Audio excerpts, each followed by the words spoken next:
When the Interspecies Labor Bureau confirmed my booking, I assumed large-scale domestic specialist was a polite way of saying thorough. I did not expect the ground to tremble at exactly 14 minutes past noon. The shadow reached my front gate before she did. Then Valithra stepped into view, silver hair cascading over shoulders broader than my entire living room, bronze skin gleaming beneath Hadrian Vale's triple suns, and eyes like molten opals scanning my modest property with professional focus. She bent at the waist to meet my eye level, and the motion alone displaced enough air to rattle the wind chimes I had installed for ambience. "You are Ilias Mercer," she said, voice low and resonant, carrying a vibration that hummed pleasantly through my ribs. I nodded, suddenly aware that my handshake would involve only the tip of one elegant finger. The colony had warned us about mixed-species logistics.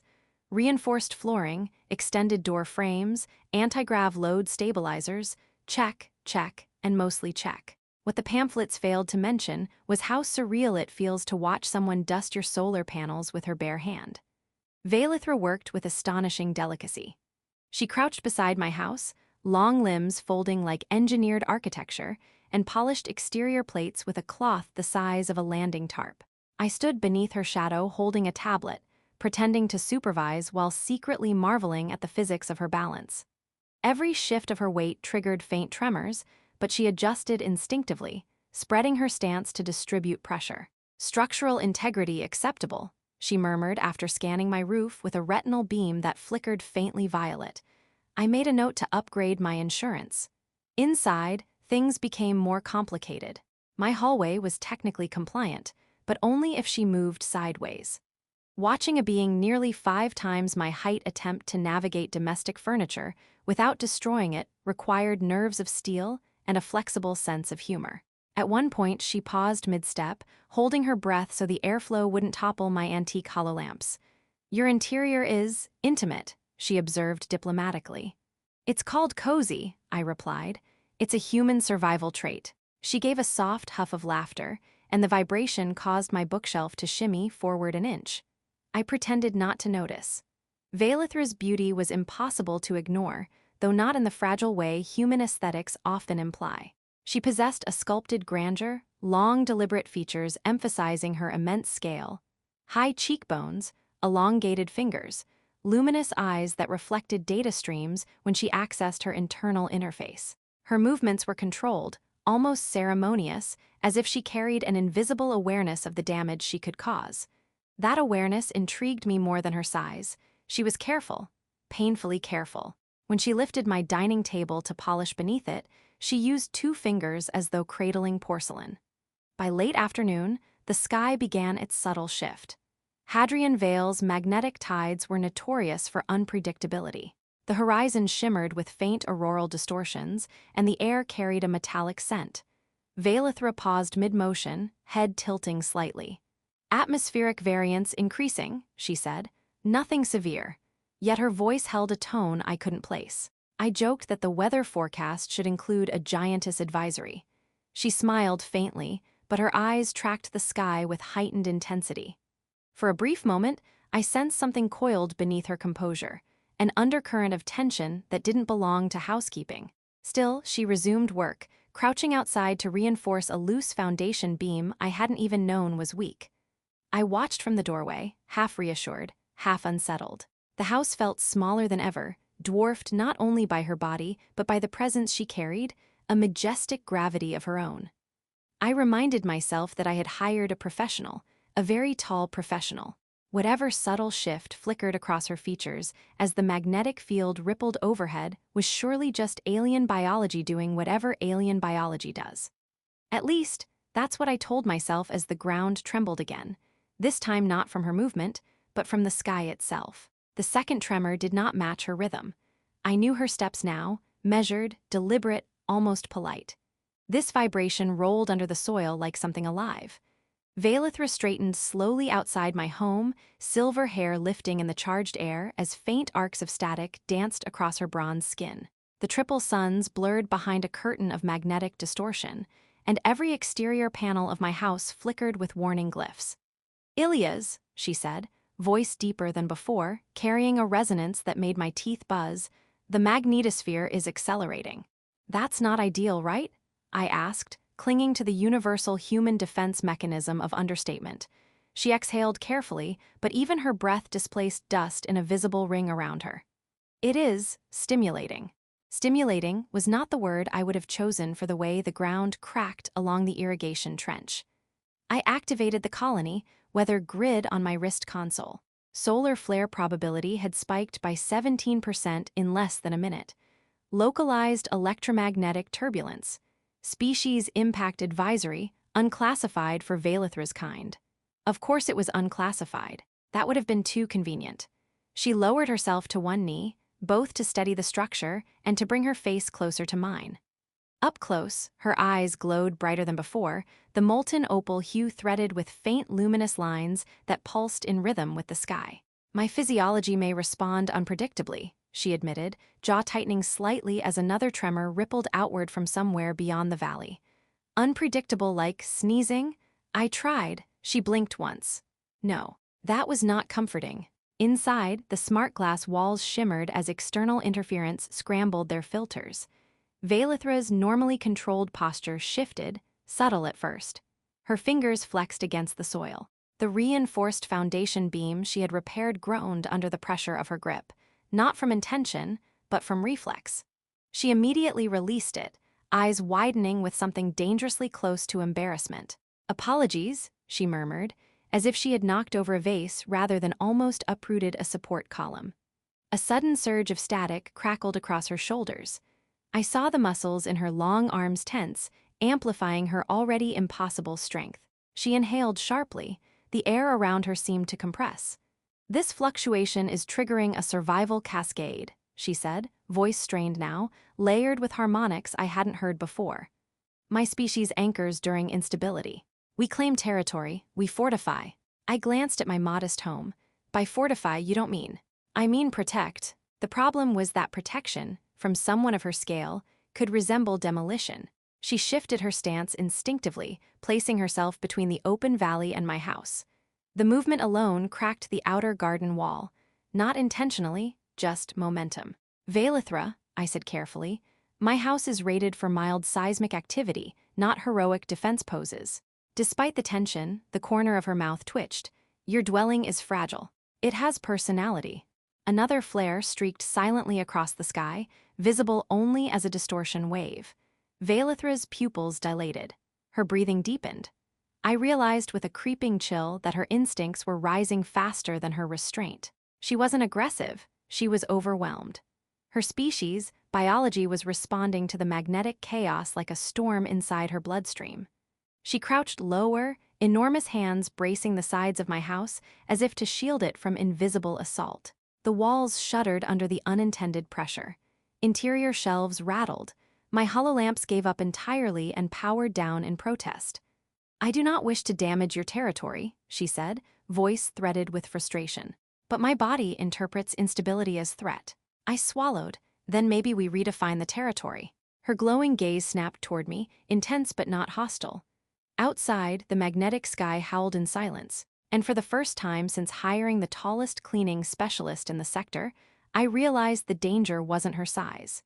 It was what her biology believed it needed to defend. "Redefine," she repeated, as if the word itself required structural analysis. The magnetic sky pulsed again, and her fingers dug into the soil with reflexive force. A section of my irrigation system launched into the air like an enthusiastic fountain. I made a mental note to cancel my landscaping subscription. "Yes," I said quickly, raising both hands in what I hoped was a calming, non-squishable gesture. "If your biology needs territory, maybe it doesn't have to be the house." Her luminous eyes narrowed slightly, not in anger but in calculation. I could almost see data streams moving behind them. "Clarify." Another tremor rolled outward, this one stronger. The house groaned under the pressure of her bracing palms. A crack zigzagged across the outer panel, more offended than broken. Valithra noticed immediately and withdrew her hands as though the building had burned her. "I am failing containment," she said through tightened breath. "You're not," I insisted. "You're just very enthusiastic about structural integrity." A faint sound escaped her, half-strained exhale, half-reluctant laugh. Even now, she was trying to be careful. That mattered. I activated my wrist console and pulled up the colony's environmental grid. The magnetic surge was expanding outward from the northern ridge. If her species responded by anchoring, then giving her a broader anchor might redirect the instinct. Volatile, I said, stepping closer despite every survival instinct advising against it. What if your territory isn't this house? What if it's this entire valley? Her head tilted slightly. Expansion reduces focal stress, she murmured. The glow in her eyes intensified, but the edge of panic dulled into concentration. Exactly, I said, relieved that my improvised xenobiology theory sounded remotely plausible.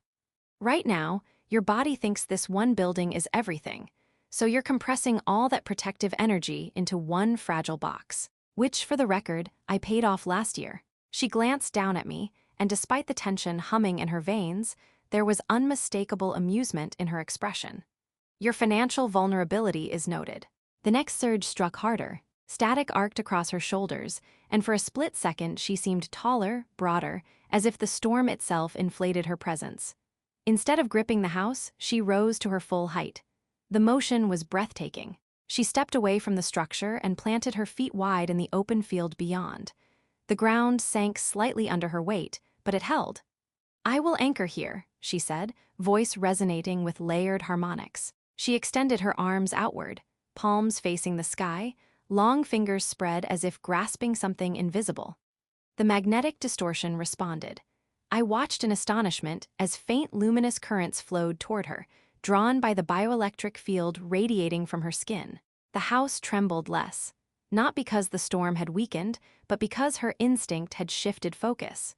She was no longer compressing her strength inward. She was distributing it outward, absorbing the surge like a living lightning rod. I hovered near the doorway, equal parts scientist and homeowner. "You're basically a glamorous planetary stabilizer," I called out.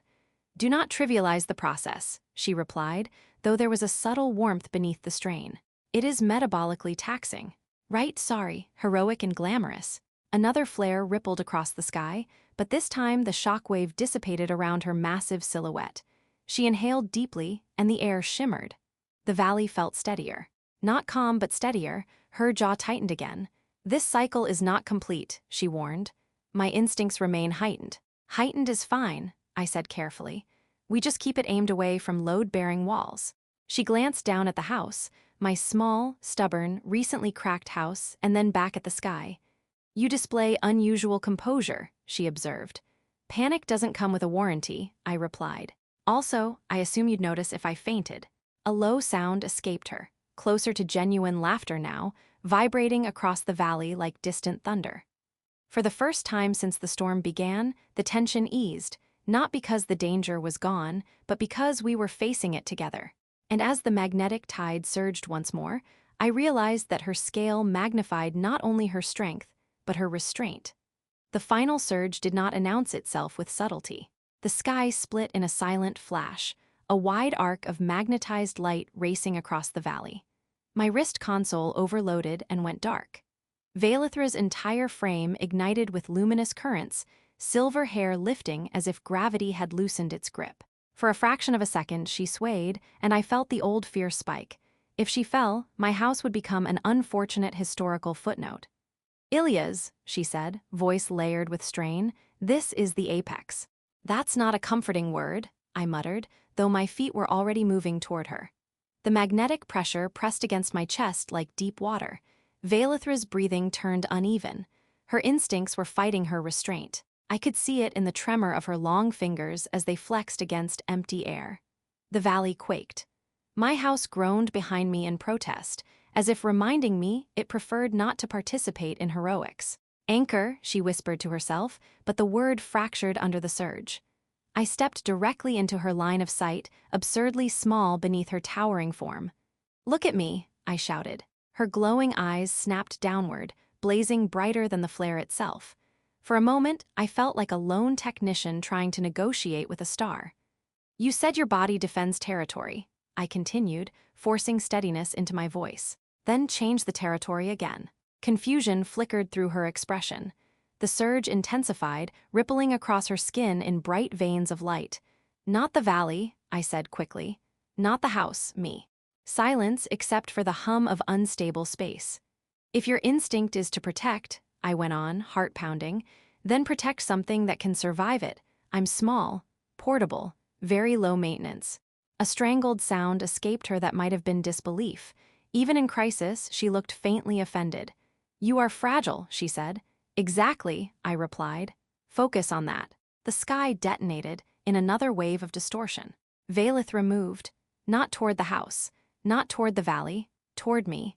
Her enormous hand descended with impossible care and closed around me, not tightly, but securely.